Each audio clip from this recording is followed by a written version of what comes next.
You know those family gatherings where one person just sucks the joy out of everything? For me, that was my Uncle Steve. For years, he chipped away at my confidence, making me feel like a failure. But there came a day I decided enough was enough. He was about to get a taste of his own bitter medicine. Family reunions had always been a real mixed bag. On one hand, you have those warm, nostalgic moments, catching up with cousins, hearing old stories, sharing laughs with people you only see once a year. But then, like a shadow, there was Uncle Steve. I'm 30 now, and for as long as I can remember, it felt like no matter how successful or happy I got, he'd find a way to make me feel like I wasn't quite measuring up. It was like he was on a mission, not to support me, but to constantly remind me I'd never be as good as he expected. And honestly, it wasn't a surprise when I saw him at this year's reunion. I knew exactly what was coming, and I was so not in the mood for it. It started like always. Everyone was gathered around the food table, catching up. My cousins chatted about their jobs, their kids, their travel plans. But Uncle Steve? Oh, he didn't waste a second making his grand entrance. He walked in with that smug grin, that "I'm always right" aura practically glowing around him. I was still holding a plate of food when he sidled up to me, gave me a quick once-over, and then glanced down at my clothes. "Still living in that little apartment of yours, huh?" he asked, his voice dripping with false concern, like he already knew the answer. "I mean, you're pushing 30. Don't you think it's about time you settled down? Maybe bought something more respectable?" I tried to brush it off with a fake smile, but it stung. It always did. I had been working so incredibly hard to build my career, but owning a big house was still a dream, something I was striving for. I hated admitting that his words cut deep, but they had a way of getting under my skin. It was hard to explain to anyone. He wasn't a monster, but his passive-aggressive remarks always left me feeling like I just wasn't good enough. As the reunion went on, the tension between us just grew. Every time I opened my mouth, Uncle Steve would somehow steer the conversation right back to my supposed failures. "So, how's the job going? Any promotions yet? Or are you still stuck in that same position? You know, people your age should be managing teams by now," he'd say, with this casual sneer, as if it were just normal conversation. My cousins noticed, of course, but they were all too polite, too intimidated to say anything. I could see the discomfort in their eyes, but nobody was going to challenge him. Uncle Steve was that kind of guy. He thrived on making everyone else feel small, so no one ever stood up to him. By the time dessert rolled around, I was absolutely fuming. I tried to keep my cool while he just jabbered on about his own achievements, making sure to emphasize how much better his life was than mine. It wasn't just that he was successful, it was the way he talked about it, like it was all because of his superior intelligence and hard work, and people like me just didn't have the same drive. That night, after most of the reunion had wound down, I overheard a conversation between my parents and some other relatives. They were talking about Uncle Steve's latest business venture, how he was expanding his company, how he'd really made it. It was like everyone around me was just waiting for me to accept my place, to accept that I'd never measure up. The constant comments, the sideways glances, it was unbearable. I'd had enough. It wasn't just the jabs at my career or living situation. It was everything. Uncle Steve had a way of making me feel invisible, like I didn't deserve any of the good things in my life. I wasn't sure how, but I promised myself that somehow I'd find a way to shut him down, to show him he couldn't keep making me feel small. I was done being his punching bag. A few weeks later, after a lot of sleepless nights and some serious hustling on my part, I did something that felt absolutely insane at the time. I bought a house. A big one, in a neighborhood I could barely afford then, but I knew I'd manage it with some smart decisions. It was everything I'd ever dreamed of: a spacious home, a big yard, and most importantly, a symbol of everything I had worked so incredibly hard for. I knew it wasn't the perfect time, but sometimes you just have to push yourself out of your comfort zone. I kept the news to myself, savoring the thought of what would happen when Uncle Steve saw it. This wasn't just about getting back at him. It was about proving to myself that I was capable of more than his dismissive attitude ever gave me credit for. But one thing was for sure. I wanted to do it in the most dramatic, unforgettable way possible. The next family reunion was approaching, and I could barely wait. I wasn't going to tell anyone about my new house until the moment was absolutely right. I wanted it to be a surprise. When I walked into that house, the sense of pride was overwhelming. This was it. The moment had arrived. At the reunion, Uncle Steve was, predictably, at the center of attention. He was boasting about his latest trip, talking about his newest investments and how much money he was raking in. As usual, he glanced over at me and smiled, but it wasn't a smile of encouragement. It was that kind of grin someone gives when they think they've already won. "So, how's the apartment?" he asked, his tone dripping with sarcasm. "Still living small, I assume?" I took a deep breath and smiled back, keeping my voice perfectly calm. "Actually, no," I said. "I moved." The words hung in the air for a moment. I could see the confusion in his eyes as he tried to process what I was saying. "Moved? What do you mean moved?" Uncle Steve's voice had a little edge to it now, as if he didn't quite believe me. Without saying another word, I pulled out my phone and showed him a picture of my new mansion. His jaw dropped. Is that your place?" he stammered. The smugness from before was completely gone, replaced by something I could barely describe. Disbelief, maybe even a hint of envy. I didn't respond immediately. Instead, I let him stew for a moment. It felt so incredibly satisfying watching him try to comprehend what I had just dropped on him. The other relatives had started to notice, and soon, a small crowd had gathered. They were all staring at my phone screen, mouths agape. My heart was pounding, but this wasn't about gloating. This was about finally standing up for myself. But before I could say anything more, Uncle Steve took a step back, his face flushed. "That can't be real," he muttered under his breath. "You're just pretending, aren't you? Show me more." I couldn't help but laugh. This was exactly what I'd expected from him. No, Uncle Steve wasn't going to accept that I could ever be successful without some sort of catch. But what he didn't know yet was that this was only the beginning. I leaned in slightly, savoring the moment before I said, "It's real, Uncle Steve. Every inch of it." His face twisted. "There's no way," he said, shaking his head as if he couldn't quite believe it. And that's when I knew he wasn't just shocked. He was scared. Scared of the fact that maybe, just maybe, I had proven him wrong. I could feel the tension building in the air, that uncomfortable silence that followed as everyone waited for his response. What he didn't know was that I had even bigger plans for him. This wasn't just about showing off. This was my revenge. And the story wasn't over yet. But just as I thought he was about to snap, he turned around and walked away without another word, leaving the crowd awkwardly whispering behind him. The silence in the room was deafening for a moment.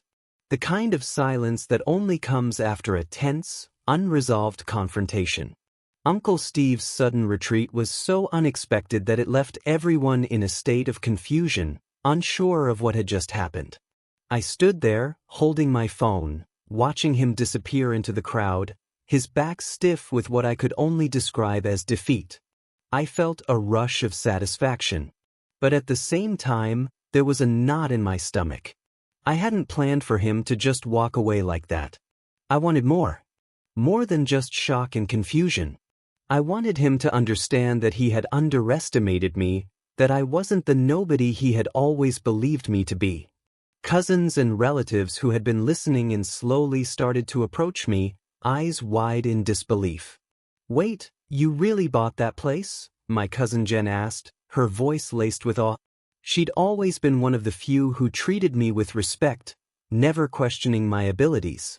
I nodded, trying to keep my tone casual. "Yeah, it's been a work in progress. Took some time, but it's worth it." Uncle Steve's absence created an uncomfortable gap in the air, one that no one seemed eager to fill. It was like the whole family was waiting for him to come back and explain himself, but he didn't. He wasn't the type of person to show vulnerability, and I knew he was probably seething inside, trying to justify what had just happened. The rest of the evening carried on, but the tension never fully lifted. I couldn't help but notice the looks exchanged between the relatives as they whispered, probably wondering what had set Uncle Steve off. I tried to act normal, talking to a few of my cousins, but all I could think about was how Uncle Steve had left the reunion in such a hurry. It didn't sit right with me. I had expected him to lash out, to make some snide comment, or try to undermine me further. Instead, he just disappeared. Days passed, and the quiet satisfaction I had felt at the reunion began to fade, replaced by a growing sense of unease. I hadn't heard from Uncle Steve, not even a text or a call. Part of me wondered if he was avoiding me, unsure how to handle the situation. But another part of me knew better. Uncle Steve wasn't the type to retreat without making a move of his own. He would come back. He always did. And sure enough, a few days later, I received a text message from him. It was short, cryptic, and full of that same condescending tone I had become so used to over the years. "Nice house," the message read. "But it's nothing more than a temporary fix for a life that'll always be incomplete." I stared at the words for a while, my anger rising as I processed the message. It was clear he was still trying to belittle me, trying to convince himself that I hadn't won. His words felt hollow, and I knew it was just his way of coping with the fact that I had, in some ways, surpassed him. I couldn't let it slide. Not this time. This was the moment I'd been waiting for, the moment I could finally put Uncle Steve in his place once and for all. But it wasn't going to be enough to just show him my success. He needed to understand the full extent of what he had done to me over the years, the way his words and actions had chipped away at my confidence. It was time for the next phase of my plan. Over the next week, I started putting things into motion. I'd already seen a few cracks in Uncle Steve's perfect life, small things that most people wouldn't notice. A shady business deal mentioned in passing by a family member. Rumors about his company's financial struggles. I wasn't interested in revenge that was just about showing off my success. I wanted to expose the truth about his own vulnerabilities. I knew it wouldn't be easy, but the satisfaction of taking him down a peg, or maybe even more than just a peg, was too tempting to ignore. I reached out to a few contacts I had in the business world, asking about his company. It wasn't hard to get the information I needed. The more I dug, the more I found. Uncle Steve had always presented himself as a financial genius, but in reality, his empire was built on a shaky foundation. There were debts, failed investments, and even some legal issues that had been swept under the rug. I didn't want to bring this to light without good reason, but Uncle Steve's actions had made me feel small for so long. I had worked hard to build my life, and I was tired of him pretending like he was the only one who could succeed. It felt like time was finally running out for him to maintain that perfect image.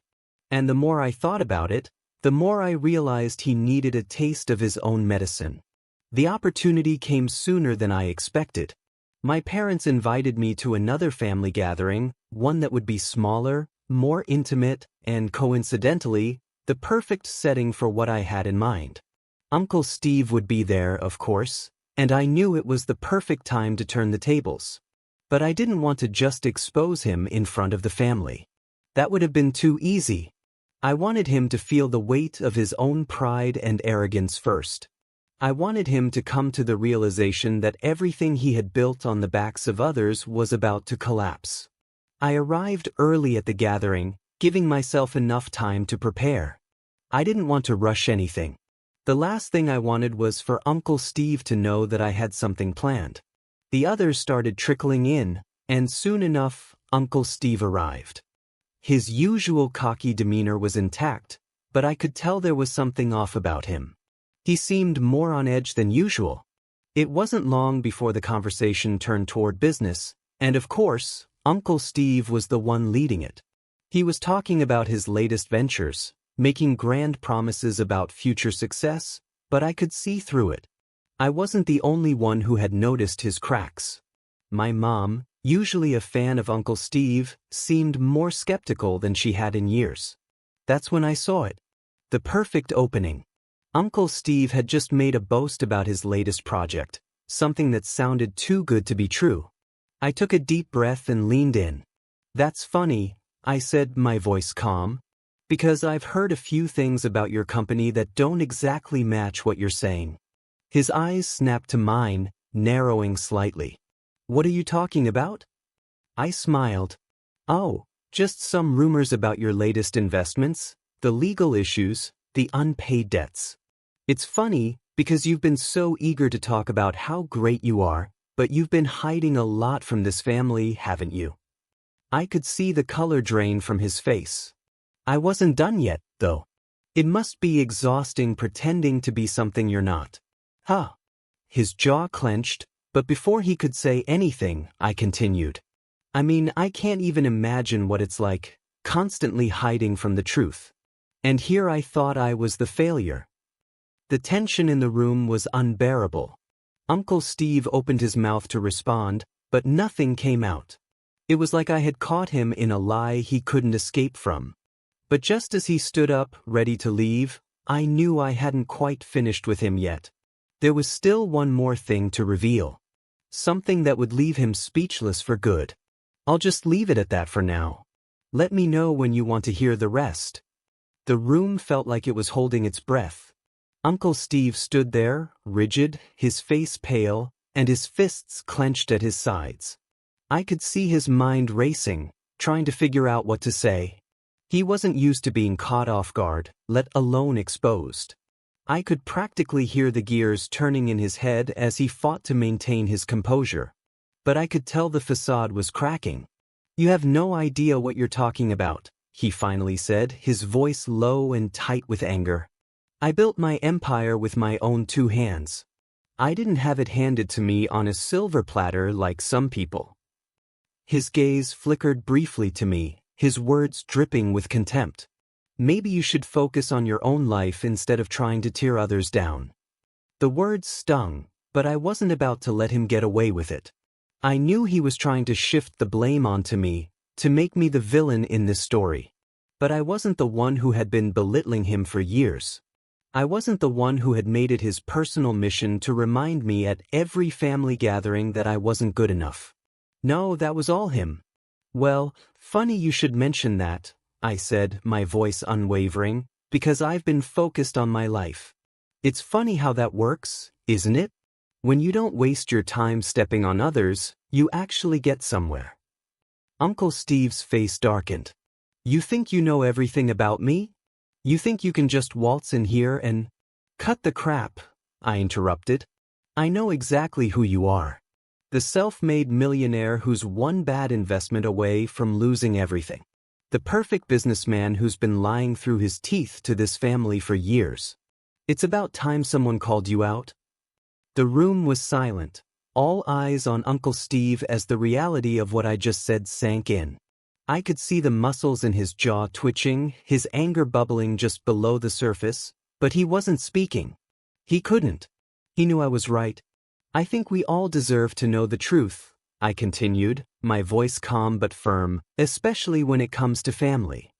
Before Uncle Steve could respond, I turned to my phone, tapping the screen and pulling up a document I had prepared earlier. It was a report on his company's financial troubles. Everything from lawsuits to overdue bills to shady business practices. I had even found a few articles from news outlets that detailed his questionable investments and the rumors that had been circulating for months. The evidence was damning. I slid my phone across the table toward him. "Why don't you take a look for yourself?" He stared at the screen for a moment, his face contorting as he processed the information. It was like watching a man slowly come to terms with his own downfall. The arrogance was gone from his posture now. In its place was something more vulnerable, fear. But it didn't last long. He snatched the phone from the table and looked at the screen, his eyes scanning the pages with growing disbelief. This is nonsense, he muttered, though it was clear he wasn't convinced by his own words. His hands were shaking now, the truth starting to set in. Who gave you this? Who's trying to bring me down? I leaned back in my chair, watching him squirm. I'm not trying to bring you down. I'm just showing everyone what you've been hiding. What you've been hiding from them for years. His lips trembled, and for the first time in a long while, Uncle Steve looked small. He was a man who had always been the loudest in the room, the one who made sure everyone knew how much better he was than the rest. But now, he was nothing but a shell of that confident persona. The silence in the room was unbearable. No one said anything, but I could feel the weight of everyone's gaze. I could feel their judgment, their disbelief at what they were witnessing. I had never seen Uncle Steve like this, not in all the years I'd known him. And it made me wonder, had I been too harsh? Was this really how I wanted to bring him down? But then I remembered all the times he had made me feel like nothing. All the moments where he had belittled me, where he had crushed my spirit with his words. Steve, my mom finally said, her voice trembling. I could tell she was caught between supporting her brother and confronting him about the truth. She glanced at me, then back at him. What's going on? Is this all true? Uncle Steve didn't answer. He was still staring at the phone, his eyes flicking back and forth as though trying to find a way out. His pride was shattered, and he knew it. There was no spinning this. No way to make it look like anything other than what it was. He had been caught. I stood up slowly, my gaze never leaving him. You've always looked down on me, Steve. You always thought you were better, smarter, more successful. But look at you now. You're just a man with a house of cards waiting to collapse. The room seemed to close in on him as everyone waited for him to respond, but he didn't. He simply turned and walked away without another word. His exit was abrupt, leaving everyone in stunned silence. I watched him leave, a strange mix of satisfaction and guilt swirling inside me. I could hear murmurs behind me, relatives whispering about the situation, speculating on what was really going on. But it didn't matter. What mattered was that for the first time in years, I had made Uncle Steve see me. Really see me. I had finally stopped being the nobody he had always treated me as. But as I stood there, the weight of what I had just done began to sink in. I wasn't sure what the fallout would be, and I wasn't sure if I had done the right thing. But one thing was clear, I had taken back control. Uncle Steve's reign of intimidation was over. The rest of the night was a blur. People came up to me, offering half-hearted congratulations, but I could tell the mood had shifted. Everyone knew something had changed. I had put the king of the family in his place, but I wasn't sure if I was ready to deal with the consequences. I never heard from Uncle Steve again after that night. Months went by, and he disappeared from family gatherings. There were whispers about his business crumbling, about him retreating into his own world of shame. But for me, it was more than just watching his downfall. It was about reclaiming my own story. I never intended for things to get this far. But once you've been underestimated for so long, you start to wonder what would happen if you finally fought back. And I did. The aftermath wasn't what I had expected. At first, I felt a strange satisfaction, like I had finally evened the score. But that feeling quickly faded as the reality of what I had done set in. Uncle Steve's absence at family gatherings became a point of constant speculation. Some people sided with him, whispering that I had humiliated him for no reason. Others, more than I had expected, told me they were proud of me for standing up to him. They'd all seen how he had treated me.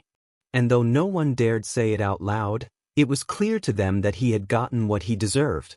But I hadn't anticipated the ripple effect it would have on the family.